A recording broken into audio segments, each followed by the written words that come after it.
ও আল্লাহর বান্দা, কিসের ধান্দায় পড়েছো? কিসের ধান্দায় পড়েছো? লঞ্চ ডুবিয়া কত মানুষ মরে গেল, গাড়ির অ্যাক্সিডেন্ট হয়ে কত মানুষ, কত যুবক চলে গেল। ঘরের বিছানায় ঘুমাইলো, সকালবেলা ঘুম থেকে মা উল্টা দেখে মরা লাশ হয়ে গেল। এরে আমার কলিজার টুকরা যুবক ভাই, আমি বলি না তুমি আমার মতো টুপিদারি রেখে একজন বড় হুজুর হইয়া যাও, স্কুল বাদ দাও, কলেজ বাদ দাও, ভার্সিটিতে লেখাপড়া লাগবে না। আল্লাহর কসম করে বলি এই কথা আমি একবারও বলতে চাই না। বরং আমি যুবকদের বলবো, এ যুবক, স্কুলে পড়ো, ছাড়বি না। কলেজে আসো, থাক, ওখান থেকে বের হবি না। ভার্সিটিতে পড়ো, পড়, ওখান থেকে বাইর হইয়া আমাদের মতো হওয়ার দরকার নাই। আমার অনুরোধ থাকলো, স্কুল কলেজে পড়িয়া ইংরেজি, অঙ্ক, বাংলা, ইতিহাস, ভূগোল পড়িয়া 5 ওয়াক্ত নামাজটা ঠিক মতো আদায় কর। আলেম ওলামাদের মোহাব্বত নিয়ে দোয়া নিয়ে চল, মা বাবার দোয়া নিয়ে চল, নামাজ পড়। আর কোনো আমল বেআমলওয়ালা গাঞ্জাখোর নেশাখোরের বন্ধু বানাইয়া চলিস না রে বাবা। ইনশাআল্লাহ আমার কলিজা দিয়া দোয়া করব, সব আলেমরা দোয়া করবে। তুই স্কুলে পড়িয়া একদিন তুই ডাক্তার হবি, ডক্টর হবি, ইঞ্জিনিয়ার হবি। তোর মতো ডাক্তার, ইঞ্জিনিয়ার, তোর মতো একজন স্কুল কলেজে পড়ুয়া ছাত্র এক সময় দেশের প্রশাসনের লাইনে ডিসিএসপি, আইজি হবি।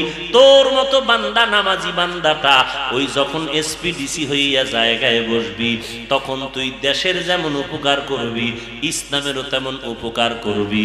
ইসলামের উপকার ডাইরেক্ট যদি করতে না পারো বেঈমানের কারণে, অন্তত এতটুকু বিশ্বাস আছে, তুই যেহেতু নামাজ পড়তেছো, তোর দ্বারা ইসলামের ক্ষতি এদেশে হবে না।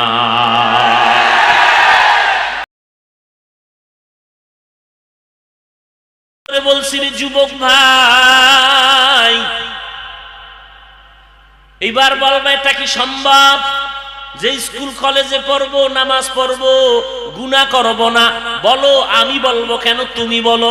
তোমার মতো যুবক একই ক্লাসে স্কুলে পড়ো, নামাজি যুবক আছে না নাই? তোমার আমার মতো যুবক কলেজে পড়ে, ভার্সিটিতে পড়ে, নামাজ পড়ে, কোরআন তেলাওয়াত করে, এমনকি লম্বা দাড়ি পাগড়ি মাথায় দিয়েও ঢাকা বিশ্ববিদ্যালয়ে ক্লাস করে। মিথ্যা বলিস না, সত্য বল, আছে না নাই? চট্টগ্রাম বিশ্ববিদ্যালয়ে তাকায় দেখ, কুষ্টিয়া বিশ্ববিদ্যালয়ে তাকায় দেখ, ওই যখন বিভাগওয়ারি বিশ্ববিদ্যালয়গুলো নজর করে দেখো, শত শত যুবক ওখানে ক্লাস করে, পাগড়িওয়ালা, 5 ওয়াক্ত নামাজি, দাড়িওয়ালা, আছে না নাই? ও ভাই, তুমি কেন পারবা না? জবাব একটা, আল্লাহর আযাবের ভয় নাই। ওই যুবকের যতই বুঝাও, ও যুবক, তুমি তো কলেজে পড়ো, তুমি তো আমগো ক্লাসে পড়ো, তুমি তো হুজুর না, তুমি তো আলেম না, তো চলো আমরা একটু রমনা পার্কে মেয়েদের সাথে আড্ডা করে আসি। তোমরা সবাই যদি যাও, তোমার ক্লাসের ওই নামাজি যুবক বলবে আমার অসুস্থতা আছে, আমি বড় সমস্যা, আমি যেতে পারবো না। যদি তোরা রাগ করো, তখন এমন একটা ওজর দিয়া চলে যাবে, উদ্দেশ্য ওর মা অসুস্থ না, উদ্দেশ্য ওর অন্তর বড় অসুস্থ। কারণ ও এমন আল্লাহর ইবাদত করিয়া মজা পাইছে, এখন মনে করে ওই গুনাহগার, ওই গুনার আড্ডায় যদি আমি যাই, মনে হয় না জানি আল্লাহর গজব আমার উপরে পড়ে যায়। কার ভয়? ও যুবক, ব্যবসা করো, চাকরি করো, যা করো, 5 ওয়াক্ত নামাজ পড়তে বাধা নাই। একটু চিন্তা করো, বালিশে মাথাটা লাগায় যখন ঘুমাও, বাতি নিবাইয়া দাও, 1 মিনিট চিন্তা করো, আসিলা কই, আসো কই, যাইবা কই?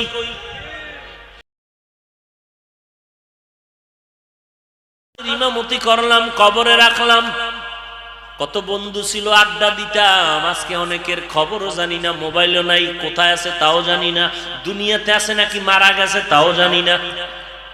কিন্তু মাঝে মাঝে বালিশে শুইয়া শুইয়া ওই লেখাপড়ার বন্ধুদের আড্ডার কথা মনে পড়ে। আজকে যদি এক জায়গায় হইতাম, একটু আনন্দ করতাম।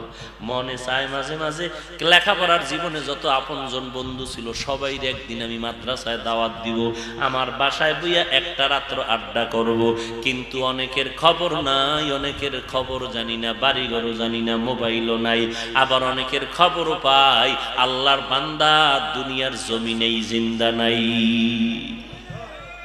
এরে আল্লাহর গোলাম, এই করোনা তোমার জন্য পরীক্ষা, আমার জন্য পরীক্ষা। তওবা করো, অন্তরকে আল্লাহর ভয় নিয়ে গুনাহ ছাড়ো, তওবা করো, চোখের পানি নিয়ে আল্লাহকে ডাকো। ভালো করে মনে রাখিও, তুমি আজকে যেই দলের পিছনে দৌড়াও, যেই ব্যক্তির পেছনে দৌড়াও, তুমি বিপদে পড়লে কিন্তু কবরে গিয়া সহযোগিতা করবে না, হাসরের ময়দানেও না। অতএব ভাইজান, কবরে গেলে তুমি কোন দল করছো জিগাইব ফেরেশতা। কবরে যাওয়ার পর আমাকেও যেমন 3টা প্রশ্ন করবে, আপনাকেও 3টা প্রশ্ন করবে, আপনাকেও 3টা প্রশ্ন, আমাকেও 3টা প্রশ্ন, আলাদা হবে না, সবার প্রশ্ন হবে এক নম্বরে রবের পরিচয় দাও, 2 নম্বরে ধর্মের পরিচয় দাও, 3 নম্বরে রহমাতুল লিল আলামিনের পরিচয় দাও। যারা দুনিয়াতে রবের গোলামি করলো, ইসলাম মানলো, নবীর সুন্নাত মানলো, কবরে যাওয়ার পরে তারা জবাব দিবে, আমার রব হলেন রব্বি আল্লাহ, আমার রব আর কেউ না, আমার রব হলেন আমার আল্লাহ। আমার ধর্ম কি? জবাব দিবে কবরে গিয়ে, আমার ধর্ম ইসলাম। নবীজির সাথে একটা লাইন করে বলবে, চিনুনি এই ব্যক্তিকে? নবীর আশেক বলবে, তিনি তো আমার মায়ার নবী, যেই নবীকে না দেখা নবীর মোহাব্বতে টুপি মাথায় দিয়েছি। নবীজিকে দেখায় বলবে চিনো। নবীর আশেক সুন্নতের আমলওয়ালা বলবে, তিনি তো আমার সেই নবী, যেই নবীর মোহাব্বতে আমি নবীর মোহাব্বতে টুপি মাথায় দিয়েছিলাম। পক্ষান্তরে যারা রবের গোলামি করলো না, ইসলাম মানলো না, নবীর সুন্নত মানে না, অন্ধকার কবরে যখন জিজ্ঞেস করা হবে তোমার রবকে, বলবে লা আদরি, আমি কিছুই জানি না।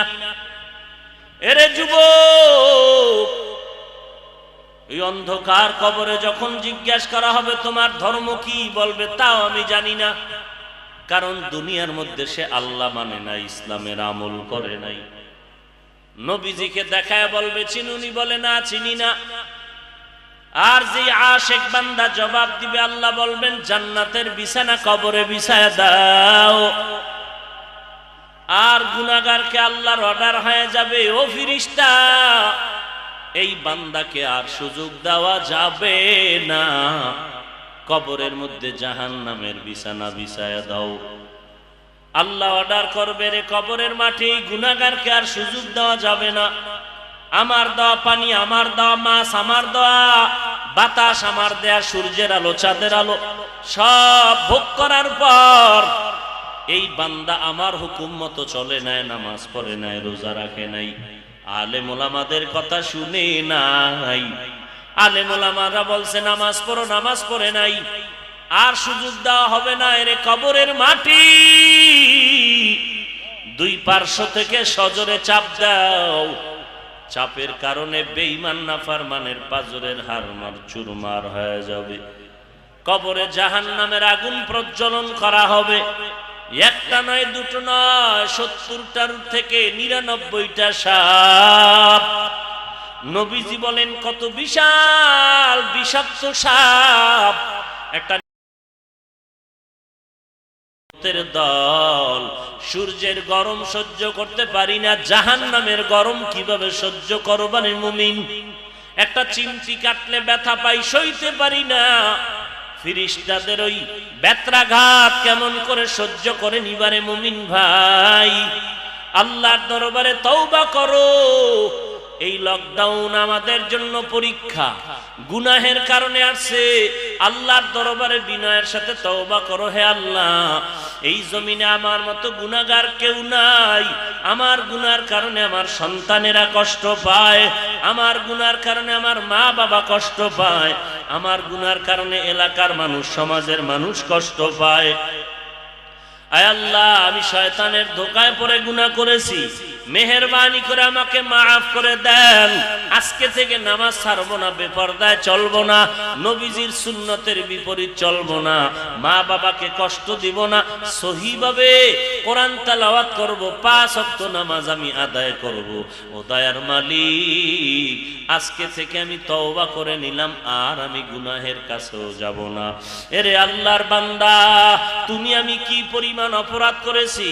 চোখ দুইটা বন্ধ করে একটু পেছনের জীবনের দিকে তাকাও, মনে হয় যেন এই ময়দানে আমার মতো অপরাধী গুনাহগার আর কেউ নাই।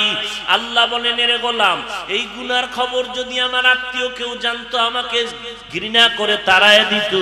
আল্লাহ বলেন, এরে গোলাম, আমি জানার পরেও তোমাকে তাড়ায় দেই নাই। আমি আল্লাহ তোমার উপরে বেজার না, আমি আল্লাহ তোমাকে মোহাব্বতের নজরে তওবার পথে ডাকতেছি। আমি আল্লাহ প্রতি রাত প্রথম আসমানে এসে ডাকি, ও বান্দা কার কি দরকার, আমি আল্লাহর দরবারে চাও। অতি গভীর হয় রজনী যখন, নীরবে প্রভুর নাম জপিও তখন। প্রভুর করুণা যদি পাইবারে চাও, গভীর রাতে উঠে প্রভুর গুণগান গাও।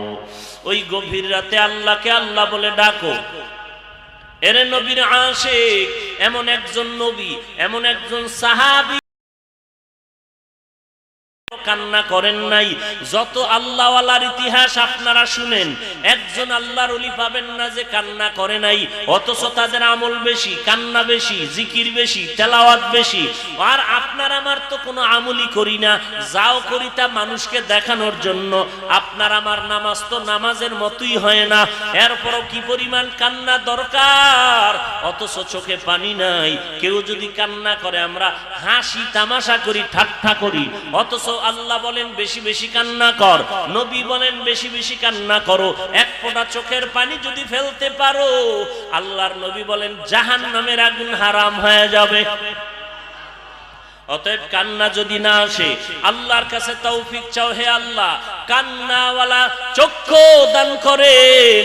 আয় আল্লাহ, আপনি আমাকে মাফ করে দেন, আমি আর অপরাধ করব না, আর জীবনে মা বাবাকে কষ্ট দিব না। আমার হাত গুনার কারণে না পাক, আমার গুনার কারণে চোখ না পাক, আমার গুনাহের কারণে জিহ্বা না পাক, আমার গুনাহের কারণে আমার অন্তর না পাক। ও আল্লাহ, আপনি জানেন আর কেউ জানে না। আজ আমি আপনার কাছেই ক্ষমা চাইতেছি, মেহেরবানি করে আমাকে মাফ করে দেন। আর গলায় ছুরি আসলেও নামাজ ছাড়ব না। আল্লাহর কাছে তওবা করো, হেদায়েত চাও। কয়দিন আর দুনিয়াতে বাঁচবো, কোন দিন মরণের ডাক এসে যাবে বলা যায় না। আল্লাহর কাছে তওবা করো, আল্লাহ জীবন থাকতে আর কোনোদিন নামাজ ছাড়ব না, নবীর সুন্নাত ছাড়ব না। ও আল্লাহ, আমাদের সবাইকে আপনার মোহাব্বত নিয়ে নবীর তরিকায় চলার মতো তৌফিক দান করেন। আয় আল্লাহ, আমাদের সকলকে খাঁটি অন্তরে তওবা করার তৌফিক দান করেন, কান্নাওয়ালা চক্ষু দান করেন। আয় আল্লাহ, গুনাহমুক্ত জীবন দান করেন, নেক আমলের তৌফিক দান করেন। আমিন। আলহামদুলিল্লাহি রাব্বিল আলামিন, ওয়াসসালাতু ওয়াসসালামু আলা সাইয়্যিদিল আম্বিয়া ওয়াল মুরসালিন ওয়া আলা আলিহি ওয়া আসহাবিহি আজমাইন। ইয়া আরহামার রাহিমিন, ইয়া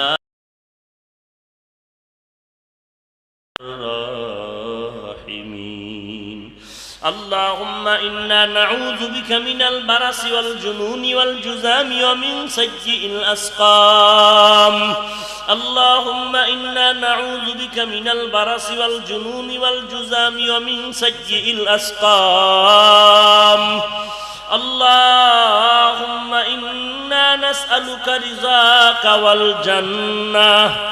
ربنا آتنا في الدنيا حسنة وفي الآخرة حسنة وقنا عذاب النار. ربنا وآتنا ما وعدتنا على رسلك ولا تخزنا يوم القيامة إنك لا تخلف الميعاد. আয় আল্লাহ, আমরা গুনার বোঝা মাথায় নিয়ে আপনার দরওয়াজায় হাজির হয়েছি। কত উলামায়ে কেরাম হাজির, সাদা দাড়িওয়ালা মুরব্বীরা হাত তুলেছেন। আমার কলিজার টুকরা কত যুবকেরা হাত তুলেছেন, ছোট ছোট ছাত্র ভাইরা হাত তুলেছেন, পর্দার আড়ালের কত মা বোনেরা যেন হাত তুলেছেন রে আল্লাহ। আজকে আমরা গুনাহ করিয়া জীবনটারে নাপাক করে ফেলেছি রে আল্লাহ। আজ আপনার দরওয়াজায় ক্ষমার জন্য আসছি রে মালিক। আজকে আমার গুনার কারণে আমার সন্তানেরা কষ্ট পায়, আমার গুনার কারণে এলাকার মানুষ কষ্ট পায়, আমার গুনার কারণে আমার পরিবারের মানুষেরা কষ্ট পায় রে আল্লাহ। ও আল্লাহ, কুদরতের নজর দিয়ে দেখেন সারা দুনিয়ার মানুষের কান্নার আওয়াজ, ব্যবসা বন্ধ, চাকরি বন্ধ, লেখাপড়া বন্ধ। আয় আল্লাহ, এই মহামারীর থেকে সারা দুনিয়াবাসীকে মুক্তি দান করেন, বাংলাদেশ মুক্তির দেশ বানায় দেন, প্রশাসনিকভাবে যারা কাজ করে দিনদার বানায় দেন। আয় আল্লাহ, মাদ্রাসা মসজিদ কবুল করে নেন, আয়োজনকারীদের কবুল করে নেন, সহযোগিতা যারা করেছে কবুল করে নেন। আয় আল্লাহ, সকলের জীবনের গুনাহগুলো মাফ করে দেন। আয় আল্লাহ, বাকি কথার উপরে আমল করার তৌফিক দান করেন আল্লাহ। আয় আল্লাহ, তৌফিক দান করেন। আয় আল্লাহ, নেক আমলের তৌফিক দান করেন। আয় আল্লাহ, সমস্ত উলামায়ে কেরামদের মাফ করে দেন, মুরব্বীদের মাফ করে দেন, আমার কলিজার টুকরা যুবকদের মাফ করে দেন, ছাত্র ভাইদেরকে মাফ করে দেন, মা বোনদের মাফ করে দেন আল্লাহ। গুনাহ নিয়ে কবরে যেতে চাই না, দুনিয়ার গরম সহ্য করতে পারি না, জাহান্নামের গরম কিভাবে সহ্য করব? আয় আল্লাহ, আপনি আমাদেরকে খালি হাতে ফিরাইয়া দিয়েন না রে আল্লাহ। সকলের জীবনের গুনাহ মাফ করে দেন।